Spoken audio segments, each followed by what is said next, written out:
नमस्कार प्रणाम। हम हैं अनुराग मिश्रा और रउआ देखत तनी केहू खास बा।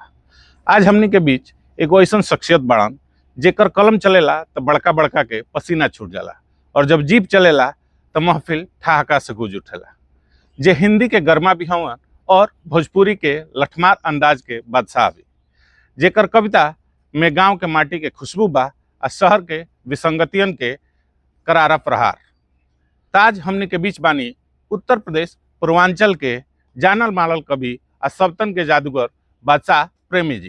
ताज के खास बा में बानी बादशाह प्रेमी जी। बादशाह प्रेमी जी और बहुत बहुत स्वागत बा हमारे चैनल के खास बा पर। बहुत धन्यवाद आपके। सही बताएं हमनी के कि बादशाह प्रेमी के नाम के पीछे कोनो कहानी बा का, असली राउर नाव का हो ये अभी तक ले शायद ही ज्यादातर लोग जानत थे। देखिए हमारा असली नाम है विष्णु दत्त तिवारी। विष्णु दत्त तिवारी जी। लेकिन बचपन से कुछ ऐसा प्रवृत्ति भी हमारा है। एक बार सच्चाई ई कही कि आज तक ले कोनो चैनल पर चलले नहीं जो बताओ जाता जी बताएं।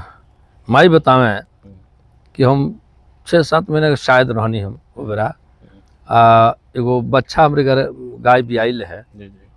तो हमके लोग लड़का जैसे भुकुआ उकुआ लगा के आदमी तेल लगा के घाम में सुतावेला, ठंडी उंडी के मौसम रहे तो लोग घाम में अगना में सुतौले रहे नीचे थी पर बिछा के। अब बच्चा एगो रहे गाय भी आई रहे 2-3 दिन पहले के तो कूदत फानत गइल भागत गइल तो ऊपर एक बार छतिये में कूद गए। जे देखिए आज भी बहुत गहरा पाए कितना गहरा, देखिए कितना गहरा बुझे तो पूरा के बत्ते है दोनों से लेके हैंगा हो बोल हो गए रहता। अब वो कहलो बसहा बसा लो कहे बसहा धीरे धीरे आगे चल के बादशाह हो गए। अच्छा पहली बात। दूसरी बात ही कि एक जन हमारे मित्र बने ब्रह्मा बादशाह 2 भाई बालो है खैराट ग्राम होवे, हमसे उम्र में ज़्यादा बने तो हमेशा बहुत बढ़न वादक हो समझ दोनों भाई लोग बहुत बड़ा कलाकार हो और ढोलक वोलक के नाल तबला के बहुत जानकारी बटे मैंने कहल जाए जिला चैंपियन। तो वो तरह के दुनिया रह लो हमनी के संयोग से हमारा भाई साहब बने उनके नाम हो ब्रह्मा पहले तो हमारा नाम वो बादशाह हो गए। विष्णु से कट के ब्रह्मा, विष्णु से कट के ब्रह्मा बादशाह हो गए। तो ब्रह्मा बादशाह 2 जने वो जा 2 जने हमरो गाँव में यही तरह हो गए। कविता की दुनिया में के बाद से एक जने परमहंस शुक्ल जी रहनी बहुत बड़ा साहित्यकार। तो वहाँ के आयोजन में गैला के बाद वहाँ का पता नहीं का भाव हमारा चाहे जो भी देख रहे कोई लड़का तो बड़ा प्रेमी, इसका नाम प्रेमी होना चाहिए। अच्छा। तो हमारा बड़ा बहुत दिन अटपटा लागल, 1-2 साल तो हमारा बड़ा ठीक ठाक नहीं लगे। लेकिन जब अनेकों बार पेपर ऊपर में छप गए बादशाह प्रेमी कविताएं सराही गई सुनी गई ऐसे वैसे अब धीरे धीरे अब हमरा हो गए अपने कपारे बैठ गए जी। तो मतलब 2 जगह से नाम मिलल बादशाह प्रेमी जी। अच्छा एक कविता लिखे के शुरुआत कैसे भइल? अब पहला कविता कौना विषय पर रहे? देखिए कविता लिखने की शुरुआत तो कहीं कि हमारे क्षेत्र इलाका जवार में ना केहू कवि रहल को ना केहू कवि के हुए हमनी के पढ़ल जा तो सोहन लाल द्विवेदी या फलाने ठिकाने कविता उठो लाल अब आंखें खोलो पानी लाई हूँ मुँह धोलो उकुल हमनी के बेरा रहे पटरी हमनी के सलाह के गेल्हा बैठाओ जा भेंगरैया अथी कह के तो उ जमाना के हमनी के पढ़ल लिखल जा। लेकिन प्रकृति प्रदत्त चीज हो एक सीखले से ना सिखाई ना लिखले से लिखाई ना कहले से कहाई कि हम कौन तरह लिखे लगनी अनायास कैसे उतरली हमरो के नहीं पता रहे। हमारा पिताजी असल में बड़ा चिड़चिड़ा प्रवृत्ति के व्यक्ति रहे। गौले बजौले अंगूठी पहले माला पहले बाल बढ़ौले से बाबूजी के शख्स चिड़े रहे। हमार इस सगरो गुण पैदाइशी रहे। हमारा माला से भी बड़ा प्रेम, हमारा अंगूठी आज भी देखिए बजाते बच्चे आज भी माला मेरे 2-3 बा तो एक और हमारा शौक रहे, बाल रखले के बड़ा शौक रहे हमरा। बाबूजी से ऐसे चिढ़ रहे। अब बाबूजी के चिड़चिड़ापन हमरा कवि बना दहलस। अब बाबूजी के हम चिढ़ावे खातिर या कही कि उनके जौन हमार संवाद होक है वही के जोड़ जोड़ के एक लाइन लिखत धीरे धीरे तो तुकबंदी टाइप के हो जाए तो अच्छा लगे, वो लोग सुने तो अच्छा लगे, हम कही तो अच्छा लगे। जैसे मान ली कि बाबूजी को बात है तो कहे कि मामा ससुरा बाबूजी के 2 गाड़ी रहे। कहो मामा बार और मांगू कहो मामा खूब तो फाड़ तड़ा हाँ ये भाई ने फाड़ तो बानी कहता नहीं। हमार चूंकि विनोदी प्रवृत्ति रहे, बाबूजी की चिड़चिड़ा दिमाग रहे। अब ऐसा लेते धीरे धीरे धीरे धीरे धीरे धीरे 1975 में कविता के शुरुआत एक तौर से बीजारोपण हो गई कहल जाता। 1975 में अब ओकरी विषय में वो कविता बा कि कवि कैसे भइनी। जब सवाल कहनी है तो 1-2 कड़ी हम जल्दी जल्दी सुनाए थे सुन ली। कि हम के हई हम का हई साँचे बताई आपसे, उहे कहिले रात दिन सीखनी जी अपनी बाप से। बापे की गोदी जन्म भइल सगरो हमरी कविताई के, यही में आधा बखरा बा दूधो के हमरी माई के। हमरा ख्याल बा पचवा में हम पढ़त रहनी तहिया से, बाबूजी कहिए रे ससुरा, तो हम पूछो कहिया से, ओकरा 5 में पढ़त रहनी हम। इतना सुनते बरमंडे पर पारा उनके नाचे लागी, उ लगिया हमके चुटियावे, हम जान तेज भागे लागी। दौड़ावे लगी हैं तब कही हैं तो रुकबो मामा रह जीबो, हम तनकी भर रुके कहब दौड़ो मत भय ढह जीबो।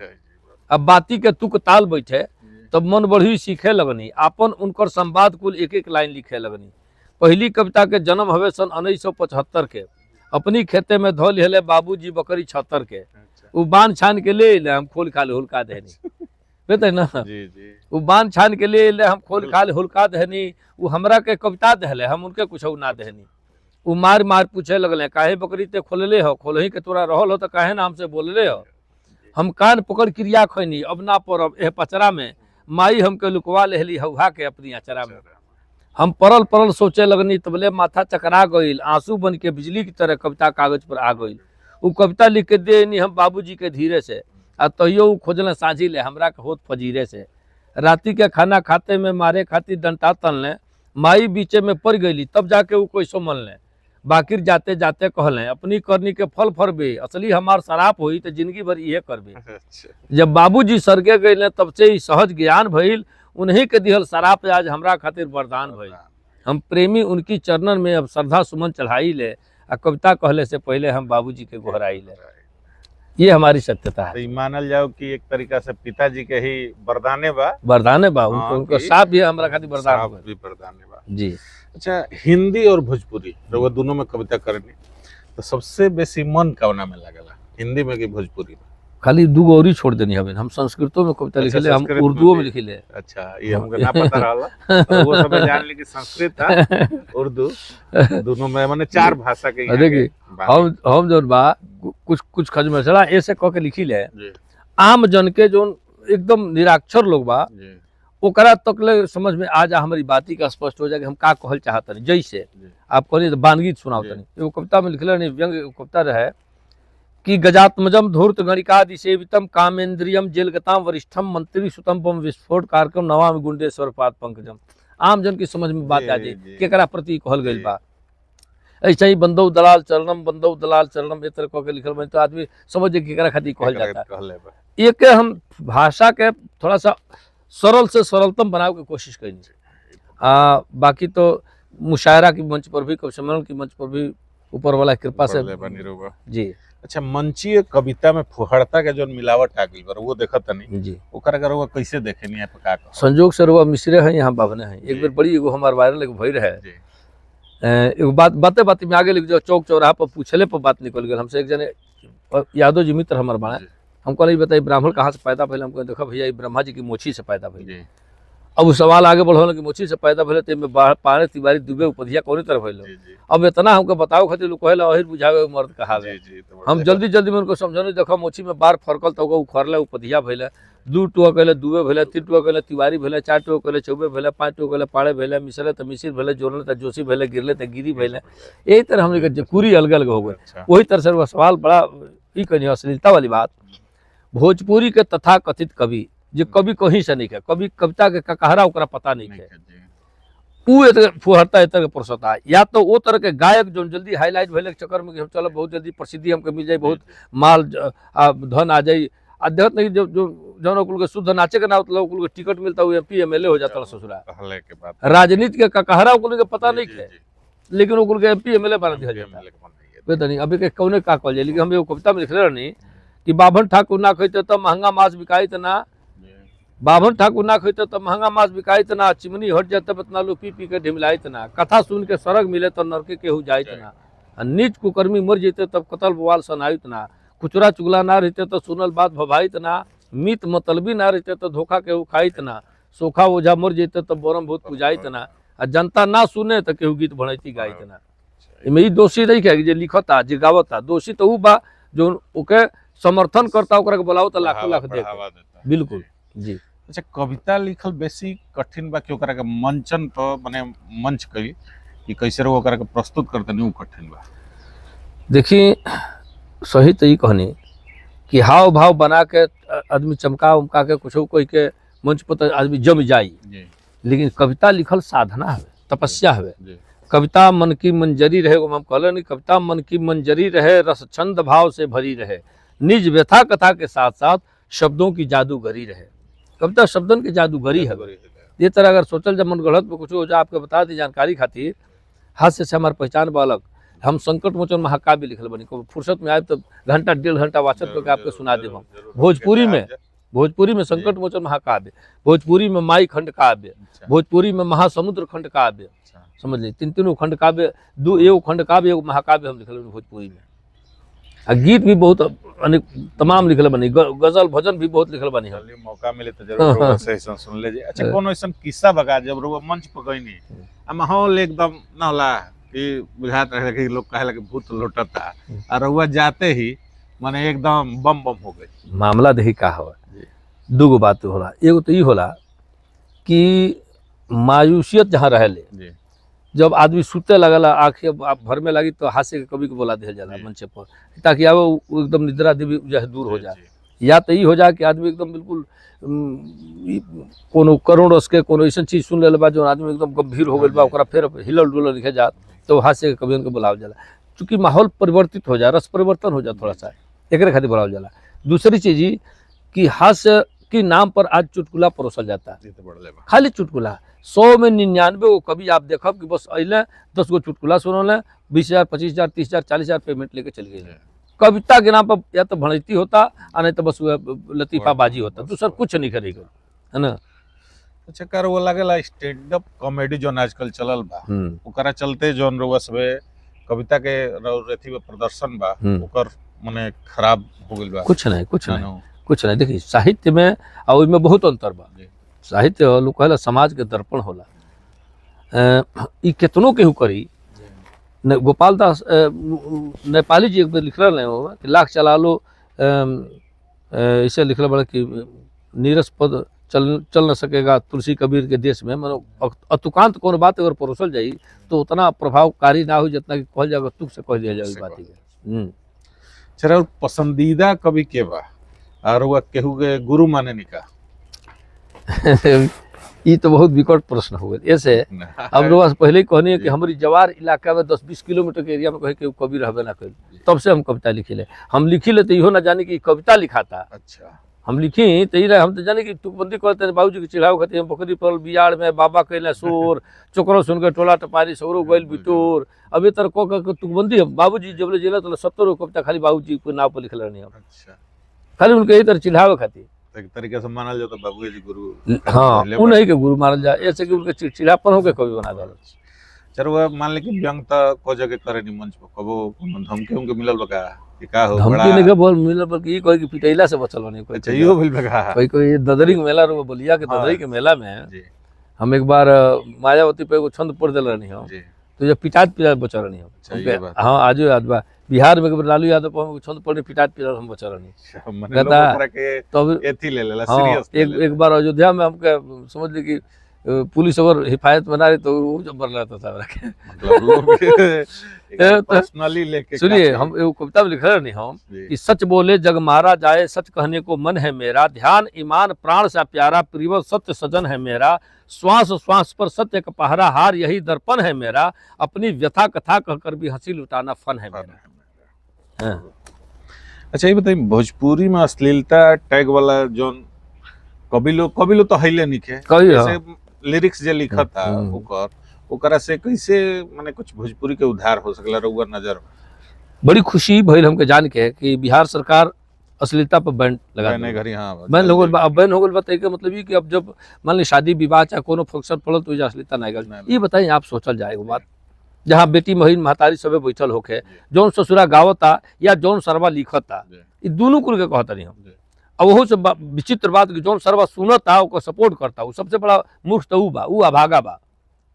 सरवा ससुरा नहीं हमके कहे के पड़ता मजबूरी में कि आज आपकी कुल की दोगलई से जो असलियत बाटे वो आदमी पता डाले कोशिश। भोजपुरी आप जैसे हट के कहीं बाहर जाके सुने के यदि नाम नहीं कॉल जाएगा भोजपुरी ना बंद कर पड़ के भोजपुरी नहीं चलेगा।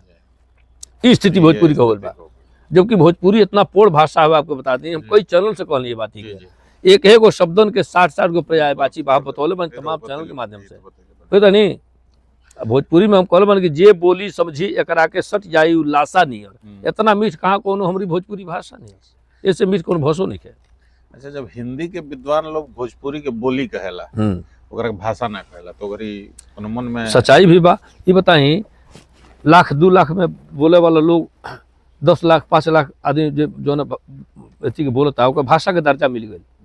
जहाँ 25, 26, 27 करोड़ लोग बोले वाला बटे ओके कोनो अथी नहीं तो वो बोलिए तक रह गए। काहे 8वीं अनुसूची भोजपुरी गैला से कोनो तरह कमजोर बाटे।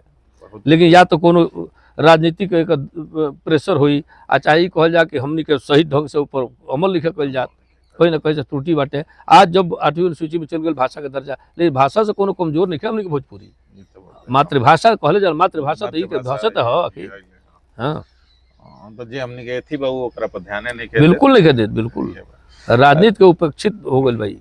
सर, और सबसे प्रिय कविता कौन हटे जोन रुआ हर एक मंच पे एक बार जरूर सुनावल चाहेंगे? देखिए अब ईश्वर के ऐसा कृपा भइल, कुछ लोग ऐसा होला जगह प्रतिनिधि रचना हो जाले एगो हर मंच पर जो है तो वह सुने है। जैसे आपके 2-4 गो उदाहरण भी दे दिए हम। आप उनके कैलाश गौतम का नाम सुन लो। अमावस्या के मेला बड़ा प्रसिद्ध कविता रहे। कोनो मंच पर गए के बाद से अमावस्या के मेला लोग सुनने की कोशिश करेंगे। कोई तरह से और भी अन्य कवि बड़े 50 आदमी का नाम रख सकिले हम जकर हैया रचना हुई, हैया रचना हुई, हैया रचना कवि कवित्री के भाषा प्रेमी की पीछे पर ही मोहर ठप्पा आज लिखे लगल। हमरा बहुत कविता मशहूर भल। हमार कुकुर भोज आप देखिए वही तरह लहाकू भइल, हमार पाने के पीला वही तरह चलल, हमार गिट्टी कार्ड वही तरह चलल, सासू पतोही के झगड़ा वही तरह चलल, नूनू गाय वही तरह चलल, पेप्सी की बोतल माटी के तेल वही तरह चलल। ऐसा कोनो कविता नहीं है जो ये खाली कविता लेके हम खाली ताजमहल की रोटी के कविता का मालिक है। वही में से हृदय के लगे हृदय के लगे। अब जब हम ही लिखले बने ओकर टूट के लिखले बने, ओकर रो के लिखले बने, ओकर गा के लिखले बने, तो हमार तो ऐसा कविता कोनो लिखे जो हम हमरा प्राण के प्रिय। हम तो अबे आपको सुनल जन बाप की गोद से एक ही नाम से हमार पुस्तक छपतिया 221 पेज का 20 पेज के पुस्तक हमार बाटे। बाप की गोद से ओकर नामे रखले बने हम। मैं तो नहीं 4 लाइन देखिए वही के सुननी है पूरा है कविता जो सुने आपके। बाकी तो मुक्तक तो कितना हजार लिख ली मैंने पता ठिकाना नहीं है। हमारे कोई जन मुक्तक छंद बोल बोल के कवि हो गए मान लो एहू बेरा वर्तमान रुआ बोलिया जिला कोई तो 2-4 लोग का नाम रखे जे भाषा प्रेमी के नकल को के। अच्छा, मान लीजिए जैसे वो बताने के पिताजी तो पसंद ना कैले, लेकिन और ही घर के लोग जो है कवि के रूप में कितना पसंद करला बच्चा प्रेमी जी का? देखिए सभे सपोर्ट करला, सब सबसे मिला। हमार तो कोई जाएगा होला कार्यक्रम हो तो हाली हमार पूरा लड़का के जूता हमार हाली झाड़ल शुरू कर दी। कोनो पूछला कि बेल्ट बाकी नहीं, कोनो कोई कि चश्मा बाकी नहीं, घड़ी बाकी नहीं, मोबाइल छूटल तो नहीं है गइले पहले सब लोग एकदम रेडी। हाँ सब लोग अबे चलिए आपके हम अपन संग्रहालय दिखाओ तनी हम ये का इस दुनिया में कमैले बने। अच्छा, कविता लिख के आज के दौर में घर चलावल मुश्किल बा कि आसानी से? अब तो आसानी हो गई बा। अब आसान पहले कह रहा है कि मंच जब से अर्थदायक हो गए तोतले भी गीत गायक हो गए। बड़ा प्यारा कवि का है कि मंच जब से अर्थदायक हो गए तोतले भी गीत गायक हो गए, राजनैतिक मूल्य कुछ ऐसे घटे जेब कतरे भी विधायक हो गए। तो नहीं आज मंच पर बढ़िया पैसा बा, अच्छा खासा पैसा बा। जौना पर हमने कविता शुरुआत दौर रहे हमने के तो बेरा आकाशवाणी पे मिला 4 रुपया 3 रुपया 5 रुपया तरी ये कम से मिला 15 रुपया है ना। आज 15,000 पर बादशाह प्रेमी के बोलाओगे तो वो तो सोचे के पड़ और सच्चाई तो ही बा। अच्छा, बादशाह प्रेमी जी अगर कभी ना होते एगो आदमी देखले रहला कि हां भाई हम हई बनती त का कोनो रहे सपना के हम हई बनती? कोनो सपना अब ई बताई 5-7 साल 8 साल 10 साल के लड़का का कौन सपना सोच गला आप बताएं? और घरिए से शुरू हो गई रहे। हां वो कौन सपना सोच गला? हां ई कहीं कि करीब पहले हम का जाने कितना नौकरी कितना दुनियादारी घूम के सगोरो छोड़ देनी। कहीं दुनिया में ना मन लागल ना 1 लाख रुपया के उद्देश्य कहे कि तो चलो तार तनख्वाह रही 5 लाख रुपया महीना आ सऊदी चलो दुबई चलो वो 5 लाख के हम उठा के फेंक दे पिछुआ रहे ना चल जाई। हम अपनी मस्ती में बस मस्ती में रही अपनी। कहीं हम कलम लिखने उठा ले तो हमारा केहू डिस्टर्ब ना करी। जब जगह सिरहाने पेन और डायरी हमारी परमानेंट पड़ रहा। हमारे 12 बजे रात के जाओ 2 बजे रात के जाओ कब जाओ जब जाओ शुरू कर दे अपन रेखा खींचल। लेखक के कोनो समय ना होला भाई, तो जब मन तब शुरू कर देला। अच्छा, कोनो ऐसा मंच बका जहाँ रुआ मने गइले हो कि मने कविता अपन प्रस्तुत कैले हो कि अभी तक ले मन में बसल हो कि हाँ भाई एजा इतना प्रेम मिलल चाहे एक अलग स्थान रहे? ऐसा तो हमको लगता कि सैकड़ों से अधिक वो एगो मन में बसे वाला एगो रहेला कि भाई उम्मीद से भी बेहतर रहा, एकदम उत्कृष्ट। देखिए प्रयागराज के कार्यक्रम भैल है, जी। संयोग से वही दिन हमके निकलत है मुंबई। अच्छा। जैसे रात के कार्यक्रम करके तुरंत हमको वही ट्रेन पकड़ के हमके जाए रहे, वो यादगार हमारा कार्यक्रम रहल। बड़ा संयोग से हमके वाणी वंदना के बाद तुरंत हमके पढ़वा दिया गया। हम अनुरोध करनी कि देखिए हमारे ट्रेन बटे, ट्रेन अगर छूट गई तो फिर हम मुंबई जाना है पाए। तो सब पढ़वा के हमको तुरंत छोड़ दिया। अच्छा खासा बढ़िया पेमेंट भी रहे, बढ़िया कार्यक्रम रहा। संजोग प्रभु की कृपा, जो स्टेशन पर पहुँचत नहीं हम इन्हें सबके गाड़ी पर से वो लोग उतारता आ तले ट्रेन सर्कल शुरू कर दिल रहे। हाँ, हमार आगे कोच हमारा है, लेकिन पिछला में कोनो तरजात में गार्ड के भी करी, अब दर दर जाकर होता रहा ऊपर ट्रेन बेचारा रुकवा दिया फोन करके, पता नहीं कैसे ऊपर। और वो ट्रेन मिल गई हमके गई भइल, वो हमके बहुत दिन ले दिमाग में हमारी रहल। प्रयागराज के मंचन जी। अच्छा, रील और जोन आज के डेट में इंस्टाग्राम रील बड़ा सा, यूट्यूब फेसबुक बा, इस दौर में का लगातार हुआ कि जोन कविता का मंचन बा चाहे प्रस्तुति बा, ओकरा में जोन गंभीरता पहले रहे उका कम हो गइल बा, बहुत कम हो गइल बा, बहुत कम हो गइल बा। मामला अबे से कहनी, अब से जैसे पैसा मंचे पे मिले लगल, ऐरू गैरू नथु खैरू केहू बाटे, बस ओकरा एगो संयोजन एगो आयोजन कैलस, ओकर बाद सीधे प्रस्ताव रखी कि देखो हम तोके बुलाते तू हमके बुलावो, हो तनी आजकल मंचन पे हो गइल बा, तू हमके बुलाओ हम तोके बुलाई। कविता हमले 1 रुपया के ना होके, 5 पैसा के ना होके, लेकिन अगला के बोला के हम 10,000 रुपया पेमेंट दे दें, तब हमरा के बोला के 5,000 दी, 3,000 दी, 2,000 दी। ये स्थिति हो गइल बा। ऐसे एक बड़ी फल बा। दूसरी बात, राजनीति इतना में पैठ गइल बा कि एहू में गुटबंदी हो गइल बा, एहू में टीम बन गइल बा। 5 कवि 7 कवि 8 कवि मिलकर टीम बना ले। जैसे अब केकर नाव धरिए, नाव धरे तो विस्फोट हो जाए काफी, आपके चैनल चुई बटे, ऐसे नाम रखल उचित नहीं है। बड़े बड़े कवि अपन टीम बना ले बना, प्रमुख कवि बना, हई बना, हई बना, हई बना, हई बरगद होलो। अब बरगद के नीचे दूसर कोनो पौधा जामेला नहीं, आप जानते हो। जब ले जितना दूर बरगद के छाया रही, दूसर कोनो पौधा जाम नहीं सकेला। बस अपने शोर फैलाओ जाई, अपने बरो लटकावत जाई। तो वो स्थिति आज मंचन के हो गई बा। इकट्ठे के 5 लाख 7 लाख 10 लाख के प्रोजेक्ट एक आदमी के दिया गई, कभी गए 1 लाख के पैसा लिया, उनका 10 लाख के मामला के फाइनल हो गया, सब रफा दफा। लेकिन पैसे से सुख नहीं खाली बा। हमें कविता में लिखल नहीं हम कि पैसा पैसा रटते रटते आधा लोग बीमार बा, तो यह हाल हो गया, पैसा के रिटर्न तो हो गया। अच्छा, नया पीढ़ी के जो कवि लोग बार सोझा आइल बलो, मतलब सोझा एक तरीके से पैदा भइल बलो जी, तो उहलो में कमी का आरोगा नजर आवेला? कमी ये आइल बा कि आजकल जितना नौचड़िया कवि बना है, या तो बस प्यार मोहब्बत प्यार मोहब्बत प्यार मोहब्बत, हम गए तो वहाँ में हाँ 4 गो लाइन सुनाए तो आपके दर्शक लोग बड़ी यही हुई। हम ऐसा लिखे कि जैसे हम छूता बनी, लेकिन हम दूसरे से हम लिखब तो लिखब, सुना है इश्क में गड्ढे भी सूखी घास खाते हैं। ये भी मित्र सुने ये वीडियो बात है, आप यकीन जानी भोजपुरी के इस बात चलता, लेकिन ये दिमाग में इहो रखब कि इहो तरह के होला। सुना है इश्क में गड्ढे भी सूखी घास खाते हैं, वो पागल लोग हैं जो प्यार में सल्फास खाते हैं। और मोहल्ले में हमारे एक आशिक हैं 72 के, रजाई ओढ़ कर बादाम च्यवनप्राश खाते हैं। तो आजकल ये हो गया कि प्यार मोहब्बत जितना लुटा ले, जितना कहला, जितना बोला, और नौचड़िया लेकिन में कविता के कहीं तुके ताल नहीं खेल। छंद जो कविता के देखिए सबसे बड़ा चीज होला छंद विधा। कविता में जो छंद के ज्ञान नहीं है, ओकरा मीटर के ज्ञान नहीं है, तो कविता नहीं हो सकत। आज तो कोनो लाइन बा 1 हाथ का, तो कोनो लाइन बा 5 हाथ का, तो कोनो बहेती चुकी सी, एको लाइन में कविता हो जाता। हाँ, अब तो हाइकू कविता हो गई बा 3 लाइन में। आज दादाई का पंडित जी का टीका कविता हो गई। आज हड़ाक दे, लड़ल धड़ाक दे, गिरले भड़ाक दे, कविता हो गई। आजकल कविता ये तो होता, कविता में जो बढ़िया से बंदिश ना हो, बढ़िया से मीटर ना हो।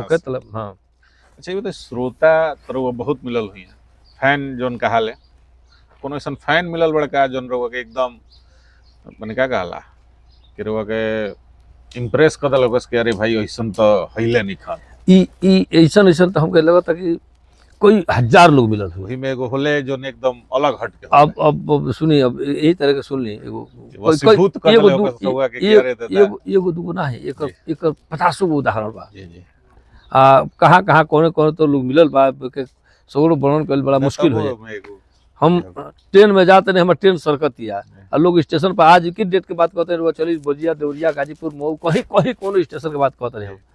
2-4 दोस्त लोग पीछे से पिटिया अगर सेल्फी ना लेवे लगे तो लोग कहो कि हाँ अच्छा, ये अब तो कहाँ कहाँ के याद हम लोग ये तो आपको बताइए। अब हमको कुछ दिन पहले भुवनेश्वर एगो कार्यक्रम रहा, जी, हमार माता रानी सरस्वती जी के बहुत बहुत नमन हम करता नहीं, बहुत कृपा उनके, महती कृपा हमारी सेनानी पर।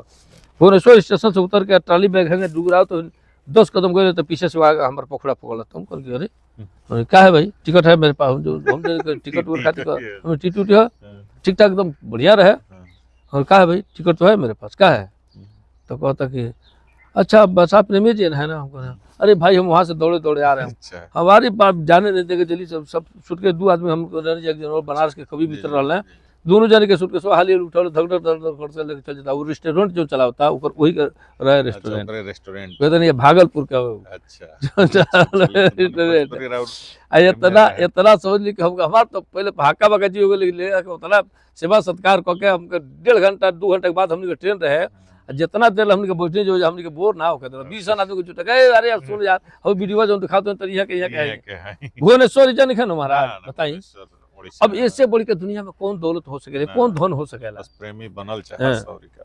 अच्छा जो नया लड़का चाहत रहे कविता के लेखन कइल, जैसे भोजपुरी के लेखक तो बड़े जोन बड़े वो अलग बड़े रहो फिल्मी लेखक, लेकिन जोन रहुआ लिखा चाहत रहे हम लेखनी करी ओकरा के बच्चा प्रेमी जी का राय सलाह दे कि भाई हई विधा। पहली बात कि उ छंद विधा के ज्ञान करें, ओकरा ई ज्ञान होखे कि केहू के पहले अब कहने रुआ के गुरु बाकी ना है, हमारे तो गुरु के ना प्रकृति हमारे गुरु है, लेकिन वही तरह से केहू के गुरु मान के ओकरा से आदमी इस्लाह ले, ओकर सलाह ले, ओकर बतावे कि पूछे कि हई देखब लिखा गेल कहीं गलती तरीके हो, कहीं मीटर दोष तरीके, कहीं त्रुटि तरीके, जिस चौपाई बा दोहा बाटे एक सगरो एगो निश्चित एगो धूरी बाटे कि इतना इतना में दोहा हो सकला, 13-11 में होई कौन तरह का होई, सोठा बाटे लोग अलगे बाटे, सबैया छंद के अलगे बा, घनाक्षरी के अलगे बा, कुंडलियाँ के अलगे, सगरो के अलग ई विधा ओकर जाने पहचाने के पड़ी।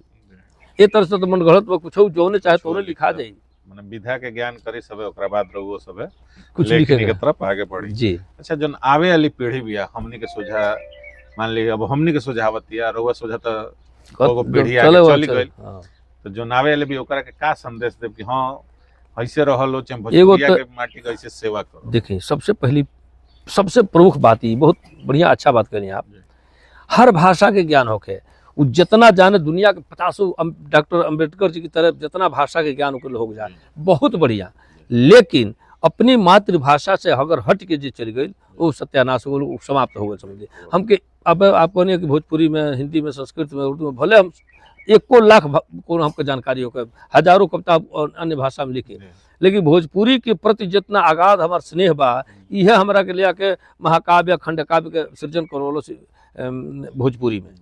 हम चाहे तो हिंदी में भी लिखे के हम लोग उतना शब्द भंडार बा, लेकिन हम भोजपुरी के जियावे खातिर भोजपुरी के प्रति इतना हमारा समर्पण बचपन से ही रहल। आ जे लोग आवे के बताओ तनी कि हमारे 7-8 वीडियो खाली भाषा प्रेमी सर्च कर जाए फेसबुक यूट्यूब इंस्टाग्राम कही तो हमारे 7-8 हजार वीडियो बा, लेकिन कोनो वीडियो ऐसा लिखे जो एक साथ बाप बेटी भाई बहन बैठ के ना सुने। यह संदेश सबसे पहले देव कि अश्लीलता से बिल्कुल आप कगरी हटी, किनारे हटी, कोनो ये तरह का अगर बहुत अगर आपके ऊपर दबाव और के लाइन के छुड़िए दी दूसरा लाइन पकड़ ली ठीक बा, लेकिन अगर कविता करे के नियत बा, कविता करत नहीं, कवि बानी चाहे गायक बानी, तो आप सबसे हाथ जोड़ के अनुरोध बा कि आप अश्लीलता से बिल्कुल परे हटी, भोजपुरी के स्थापित होके दी 8वीं सूची में जाए और भोजपुरी के भाषा के दर्जा मिल जाए, जैसे कि हमने के मातृभाषा है। मातृभाषा कॉलम मैथिली कवि एक जने कि कैसे बा कि सब भाषा को मूल, निज भाषा उन्नत है सब भाषा को मूल। हाँ ये बाटे कि अपन भाषा के आगे बढ़ाई सब भोजपुरी में भी प्रेम रस श्रृंगार रस करी सब हाँ। जैसे और लोग करला। आखिर में चलत चलत जो हमार चैनल बा केहू खास बा ओकरा दर्शकन खातिर अपना लहजा में अपना कविता के एथी में पहले तो ई बा केहू खास बा नाम ही एक इतना सुंदर बा, खास बा से के औरियो कुछ लिखा सकत रहा, लेकिन खास केहू खास बा यह अपना के पूरा चैनल के परिपूर्णता प्रदान करता समझली कि बहुत बढ़िया बहुत सुंदर। मिश्रा जी के आपके स्नेह एगो इहो बा कि इतने लंबी दूरी तय क के आप जाके अगर ये प्रयास करता नहीं तो तमाम मित्र मंडली लोग से निवेदन ही बा कि भाषा प्रेमी के जो लोग सुनले होके उ हो, ना ही सुनले होके उ हो, सर्च करी को वो सुनी और साथे साथे जितना स्नेह प्रेम देवक हुई मिश्रा जी के मिले के चाही। यह चैनल के आप सब्सक्राइब करी, अगर नया बनी तो फॉलो करी, साथे साथे मित्रन में शेयर भी करी ताकि ज़्यादा से ज़्यादा लोग तो हमार पहचान बन सके। वे तो नहीं सब दुनिया में बस एक अलावा कुछ बहाना है, जितना पहचान बन जा, जितना लोग जान ला, जितना लोग हंसी खुशी से रह जा। एगो जाते जाते मुक्तक सुना दिया आपके। एगो मुक्तक अक्सर हम कहिले कि हीरा मोती महल अटारी रुपया लाखों लगे हुई। हीरा मोती महल अटारी रुपया लाखों लगे हुई, अजे कबू हंसते ना हो खे वो महा अभागे हुई। एक बार फिर हंसी ठाका के साथ सबसे विदा लिया जाए। बहुत धन्यवाद।